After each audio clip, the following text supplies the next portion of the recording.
So that leads us to the point of you become now overprotective of everything around them. True. Whether it is school, whether if they fail in school, you feel like the one you have failed. You see, like their parents feel bad when you failed in school. I feel bad when my sisters have failed or they've done something wrong. And if you become now, like you give them advice about everything. Alafu nawaambianga uche nimeona miaka mingi kukuliko.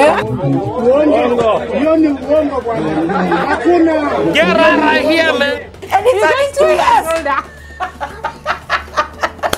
Like me, I used to give my brother advice. Like even though I was failing in school, I just telling me, just don't fail, just don't fail. Like mine is a different case. What a joker! It's not really different.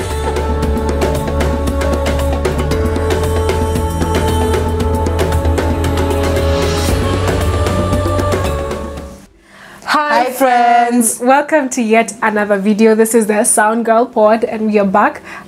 Today we want to talk about something very interesting, and first of all, thank you for joining us. Today we're going to be talking about firstborns.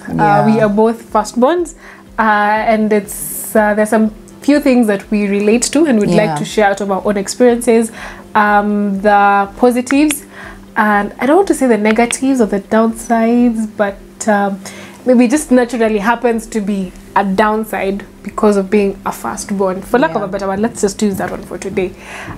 So welcome. We do hope you enjoy. Make use of the comment section, interact with us, and let us know your experiences. If you're a firstborn out there, daughter or son, let us know how your experience has been. And let's get right into it.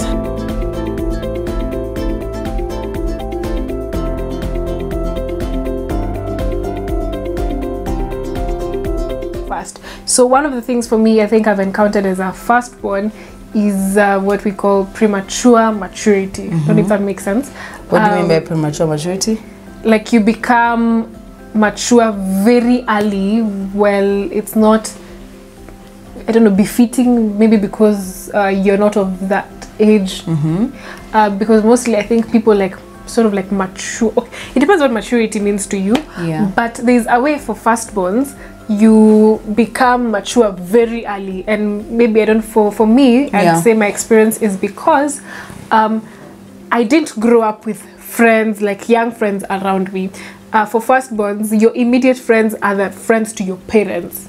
You get, because those are the first ones that you find. Like for me, with my upbringing, even the friends of my parents, I think my parents like were the first ones to get children among my the circle friends. So now like those ones now became my immediate friends. So you just naturally morph out as a mature person, because now those are the people you'll grow interacting with. And now to make it matters worse or better, however you would want to look at it, me being a PK, our house was sort of like a ministry house. So like a lot of friends of my parents, whether the elders of the church, other pastors, would come one too many times into the house. And so like those are the people you just interact with growing up with.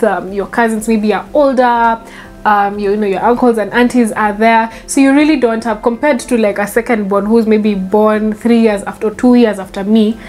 Even when they grow up, they'll grow up with you being there still as a kid. So you're the first kid, and your immediate friends are most likely friends to your parents. So you become sort of like mature at a very young age. And also, again, this also I think comes with being over responsible, or rather being responsibilized also at an early age. Like you start acquiring certain, you know, leadership tasks, responsibilities that are really at a young age. Not that they're bad, but as in hakuna mtu mwingine atapatiwa, because you are the first child. So you become mature at an early. So even as you grow up, like now at my age, a lot of my friends, maybe those that I schooled with in primary or high school, sometimes you even find it hard to relate with them, because you know, na bado wa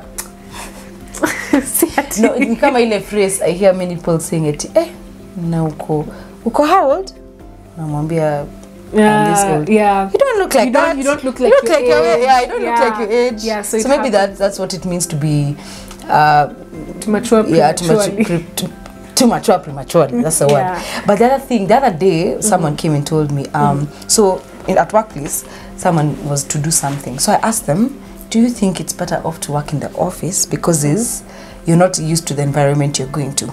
So you'd be in a better space to work in your workplace than it is to, for example, we're going out of the office. So I told them, maybe it will be better if you stay at work because you're already used to the space than to go to a place you don't know, and then now you'll be disoriented. So someone asked me, are you a firstborn? So I was like, oh, okay, where's that statement come from? I was like, yes, I'm a firstborn. So they said it's because firstborns care a lot about the ones who around you. Yani, it's like everyone is a child. Not a child. The word child looks bad, but it's like everyone is under you because you have siblings. You know, you're more of like a nurturing person. Yeah. So naturally you become like a parent. Caregiver. Yeah. So even if you ask, are you okay? Do you need to eat food? As in, it's natural for me to ask even someone who's not my sibling. Yeah. If they are okay around. Like I care a lot about uko sawa. Unataka kitu. I'd call and ask you things like you're accountable, like, you know, if your siblings make a mistake, you're the one who's on the wrong, so you're beaten more than your siblings are beaten because when you're firstborn. So it becomes, it's like it's still in you, like it's instilled in you that anything that anyone does around you, you are responsible for it. So you have to make sure everyone in your circle, even those are older than you or your parent or whatever, so you become like a deputy parent to your siblings and to people around you. Like for me, it's so easy for me to find out what wako aje. Most times I find my other sisters, they really they have a character of kuuliza, but it's natural for me. Like I wouldn't eat something if my sisters are not eating. I'd give them first, they eat. If I am fine, then I would even I don't know, it's you become a parent automatically. Let's just say that you become a parent automatically. Yeah. And I think even because of that, for me, I think it even made me to start fear. Like if somebody is not okay around me. Yeah. Or like if, not even fear, like I started becoming very paranoid about things. Like I'll give a very good example with my brother who follows me. So he's I know akisikia tu nikisema hivi atafeel amechochwa, but he's a good driver. Yeah. But hajafikisha he started driving early, but even before afikisha hata miaka kupata ID or even the driving license. But every time we are with him in the car and it's just the two of us, he always wants to drive. Because, and I'd want to allow him, but I can't because one, I know it would be against the law. You know, he's not legally accepted to drive because he doesn't have a DL, if anything. So like you always think about the worst things that will happen. Even, that's just an example, but every time you just always think, what will happen? What will happen if the accident happens? It will be me. It will be me. And he doesn't get it because I am the responsible one there. I'm the one who you're supposed to look up to me. So if I allow you to do that, it will makosa itakuwa kwako. Itakuwa Modhoni you allowed him to drive and you know he doesn't have a license, and it's troublesome. So you sort of like develop this paranoia of you're always thinking about the worst thing that like you think ahead. Like you think about what can happen, you think about the accident, you think about he can fall in a ditch, he can be hit by another car, so he has to look for a driver. And you think about all that. So that leads us to the point of you become now overprotective of everything around them. Whether it is school, if they fail in school, you feel like the one you have failed. You say like their parents feel bad when you failed in school. I feel bad when my sisters have failed or they've done something wrong. And then you become now like you give them advice about everything. Alafu nawaambianga uche nimeona miaka mingi kukuliko. Get right here, man. And it's 2 years. Like me, I used to give my brother advice. Like even though I was failing in school, I'm just telling me, just don't fail. Like mine is a different case. What a joker. It's not really different. So I'd tell him, okay, not that I was failing, but maybe sometimes I wasn't where I wanted to be grade-wise. But I would tell him, you have to work. Like you have to work. Like you don't have an option. You don't have an option. So it was just very, very. Sometimes you'd even lie about your grades or life so that they can know. It's like their parents tell you they were number one, then who was number last. You just lie to them, so to say, just so that they know that even them, they need to up. That's the standard. The standard is a B. You can't go below a B. Because I can't get lower than a B. But you are getting C, C minor, D. But then because you think that when you umepewa ni responsibility ya kuwa mzazi. So when mzazi wako anatreatingi watoto wadogo, hata wewe una treat to the same. We just naturally acquire it from their parents. And for me, sometimes I just feel like sometimes nikijita mkutano, I just feel like no, like I shouldn't be doing this. Like I should just allow them to be who they are. Like in that age, and even me allow myself to be who I am. Like if I'm failing in this season, like let me just fail. And then now you become unataka wa overgrow, like you want them to, you don't want them to be playing as in ni mtoto mdogo lakini unamza kwa nyumba ukisoma. Exactly. And they're just 3. I mean, like, you know, they're small children. So because wewe umefosiwa kukua hivyo, like you're supposed to outgrow yourself so early. I think for every other person to be out of the way. But for me, I think the one thing that I like about being a firstborn is that I am caring. I think that comes naturally for most firstborns. Okay, not everyone, most. Let's say most, because some of them are a bit. Some of them can be on the other side. But I think what I like about me being a firstborn is that I'm very caring, even about people who are not even related to me. I would find out how you're doing. If you don't have food, I'd go out of my way to find out how you're doing, or you know, I'd do that naturally because that's what I've been taught to do. The one that I don't like is that I can become too commanding.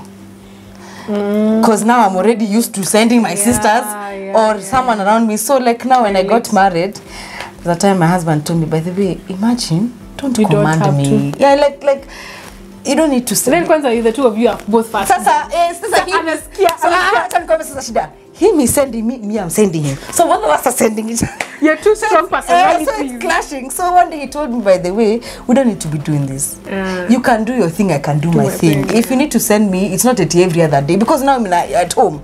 Joanna, Joanita, and they'll do it for me because so you're coming and you're like, why am I sending you and you're not doing it? Like even him is sending me, I'm not going. So kama tuko na pembe tu sisi. But sasa we realized actually hiyo ni kitu yenye sisi tuko nayo as firstborns, so we need to help each other. So we try to you know, you can send me, I can send you. There are times you go alone, there are times you do things alone. Actually, another thing that firstborns do, if you don't do it, they do for themselves.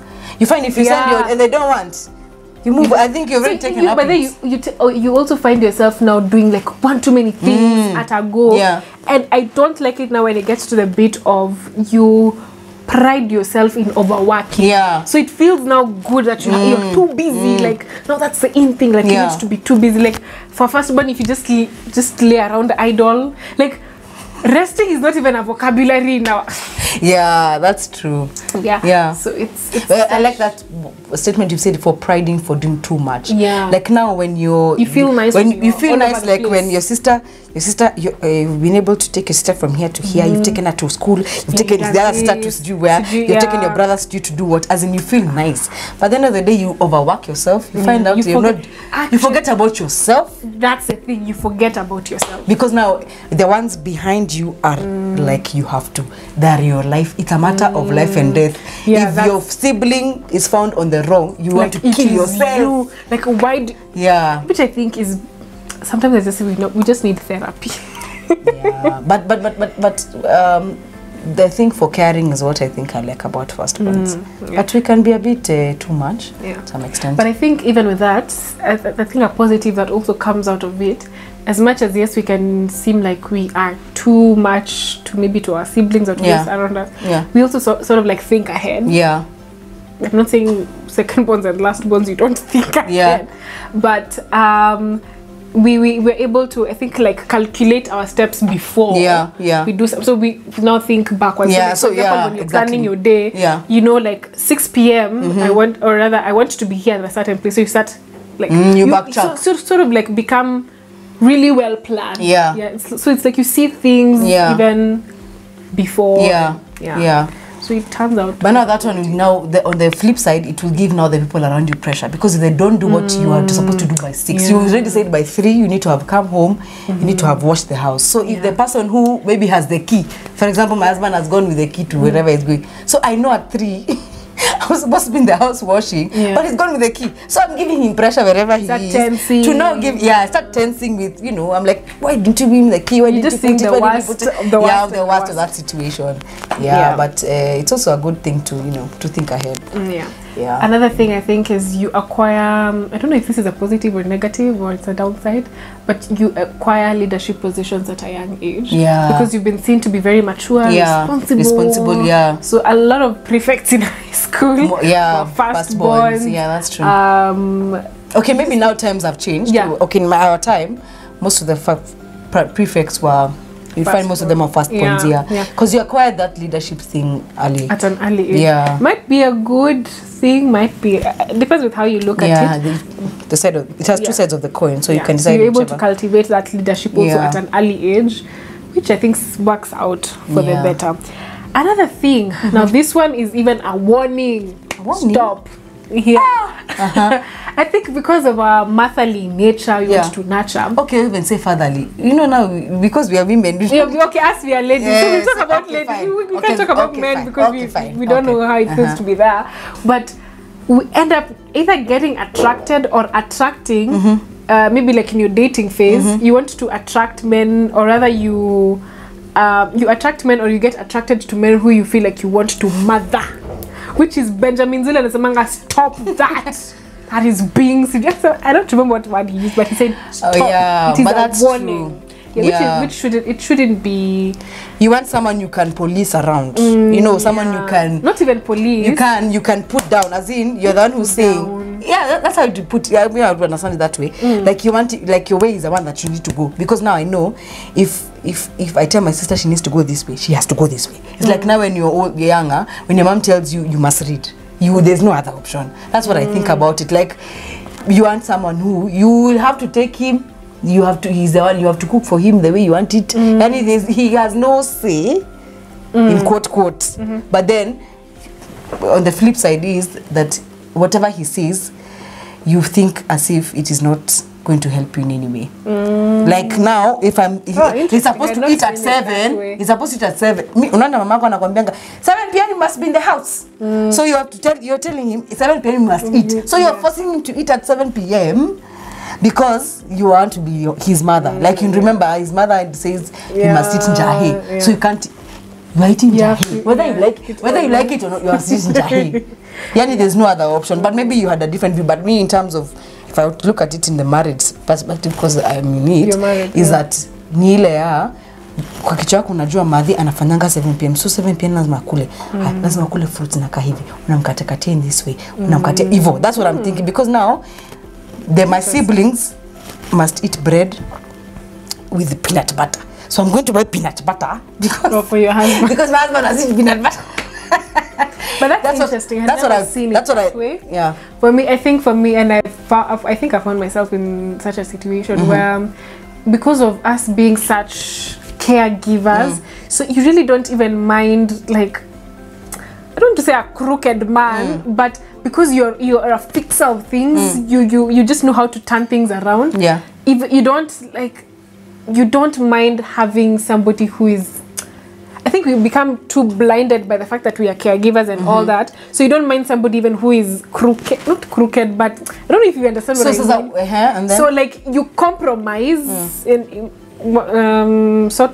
quote, you compromise because you feel like you have that, it's in your nature to nurture. So you just find it very easy, like you'd want, even though, like, no matter how the guy comes, you'd be there to nurture him, to make him feel good, to do what, like, it's, I don't know, maybe for you, maybe you've never experienced it like that, but even when you're dating, you'd feel like no matter what shape or form he comes, you'll be there to, I don't know what's the best word, but you'll naturally just nurture him, you know, mother him. If he has problems, you'll be there to, you know, not that you're not supposed to do that, but you sort become of like, too much. Yeah, you become too much of like a mother to him, because that's what you have naturally acquired as a lady now. So you become, yani unamdekez, unambembelez, yani it's too much. You give too much than even what is what is as a supposed lady to be given. To be. Okay. That's another view of it. You must eat. If he doesn't eat, you're worried. Yeah. Because hey, how should not be eating? Used to nurturing and all that. Yeah, but those are two different perspectives of the same coin, so that could be something. I think another downside we'll talk about is overprotection from parents, because you're a firstborn, so you are their first guinea pig. Like they've never had another child, so they're experimenting with you. So unfortunately, you'll have to go through all the experiments. Which school to go to take you to? Like what's the best option? And like now secondborns and lastborns and fourthborns, them now, because now parents have no experience, now they go better. So whatever, with all their ignorance, with all their knowledge, whatever they know, whatever they don't know, they'll just experiment it with you, unfortunately. And one of the things is overprotection. So like they really protect you so much, even in your latter years, like in your 20s, they still want to know where you are. Taking you to the best school so that you can pass and then create the standard for your siblings. Like they do everything and anything just to make sure you are in a perfect quote unquote. But that's a good thing also, because now you get things like clothes, new clothes, you know, car seats, you know, those things. Because they didn't know, so they think car seat is the best. No, sasa kama sisi we are 3 girls, so I was given the best clothes and they were transferred to other siblings. So somehow, alafu unadekezwa, unajua pia unatitiwa vizuri, ukilia uko hospitali. Everything small is a big problem, but now because they've learned how to deal with colic, to deal with this child wants to cry, wanakuacha hapo. Secondborn unawachwa tu. Lia tu. Unajua kulia. Firstborn ashalia tu, shajua kulia ni hii format, so it can also be a good thing also to some extent. But is there any other people pleasing? We had talked about people pleasing. That's become true. a people pleaser generally.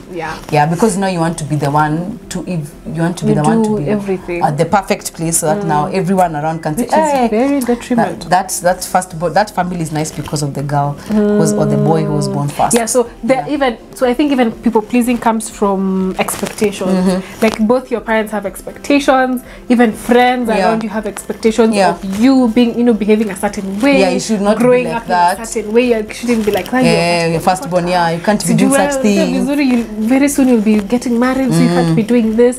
So now because now you get accustomed to that, so you think it's good to now do what these people want. So you please them. You try. I think I did people pleasing for quite some time. I did really disturbed me for quite some, because I used to be worried, like I want to appear perfect. So in front of people. So you, because now it's worse now when you become when you're a PK. Okay, of course. Let's not go that direction, please. But no, in a kuanga, if for example someone sees something good in your sister, like your brother, the one who's following you, or the ones who are following you, and anasemanga, hey, that's a good firstborn. So you want to be ni kwetu unafanya vitu vizuri visa zangu ndio semekane firstborn ndo alifunza kufanya hivyo. So your people please na kwanga serious. And please, if you can avoid it at all cost, if you're a firstborn out there, if you can avoid being a people, please just live your life. But it's hard. But it's hard. It's hard. Unless now you get to know how you need to do it yourself. But it's hard. Kwanza when you're younger. Another time, and then you'll often receive it as a norm. Like, this is what I'm supposed to do. So when you tell me don't behave this way, be yourself. Actually, for me, be yourself was such a foreign phrase. Growing up, like, I'm supposed to be myself. Like, what? Nani will say this. Nani will say this. Nani, right now. But imagine, if you look at your life, there's somewhere hidden where you still please people. Me? Generally. Just sit down and in retrospect. Maybe I'm just growing out of it. There's still some things people do in the back of your mind that you do. If you don't, yourself. It's because you've blocked that thought. So you think it whatever. But if you actually sit down and do a lot of introspection, the things you do. But now they're not out of the fact that you need to fit in or you need to be like that person. It's just that now those things are what you want people to see about you, because everyone wants something. You want Sharon to be a kinder person. That's the truth. There's a way you want people to display you, but then some things you might be doing not really to please them openly, and it is consciously. I'm still doing this thing because I want people to see me in this way. Like now, you want people to see you as a photographer, not a videographer. For example, I'm using that as an example. So you will do everything to learn about every skill. Yes, that a photographer does. So, but then it's not on the negative. See, you're pleasing your what on the negative. But if you do a lot of introspection, but at the end of the day, you outgrow it. Yeah. That's a word. You outgrow. And I think it's because it's been like a number of years you accumulating that experience. Yeah. And a lot of it you did out of ignorance. Like you didn't know, you're also not self-aware. Yeah. So it also takes now time to uproot that system because it's been also a long time coming. So you'll outgrow it with time. But one thing you need to do is self-introspection. Please know who you are. And what makes you and accept those things. I keep telling Jonah, there are things that are you that will never change because that's who you are. But there are things that are negative and they are weaknesses that you need to work on. No, I'm not. No, I'm saying I keep. No, that's not a dedication to him. For those who don't know Jonah, he's appeared on this channel a number of times. Of course, you know him. Who doesn't know him? There are new subscribers coming. Okay, fine. Jonathan is my husband. But yeah, so what I was saying is that the things that you have in your life that make you who you are, and you don't need to change them for anyone. Yeah. But the weaknesses we all have that somehow we need to, because we need to live well with the entire community. So just find out what is good for you in terms of what makes you you and what weaknesses you have that you need to deal with. Where did that even come from? But anyway, I think that's what we will talk about today. I don't know if there's any. I think. Do we need to add? I think. Yeah, I think that's just it for now. Yeah, just at the end of it, just be yourself, learn yourself. It takes a lot. It takes a while to understand who you are. For me, with the help of God, I really prayed to God, please God, reveal to me who I really am, not who I want to be. Because even God himself wants to work with the real version of you. God doesn't want to work with the clown you. So God helps with a lot of that, just revealing. If you're a believer, you know the word of God is like the mirror, like it really shows you who you are. So I hope you are able to get something out of it. If you're a firstborn, come to the comment section, let's relate, let's share your experiences as well. Let's know what you've gone through, what are the downsides you've had, what are the positives you've also had out of it, because it's not all negative. There's also a beautiful side to it. So let us know what you've gone through as well. And with that, we stop it here. We see you in the next video. Be sure to do the drill. You know, if you enjoyed it, be sure to share with somebody. Comment, like, subscribe. Don't forget to hit the red subscribe button. And for now, it is go. Bye. See you. Clear your throat. Bye.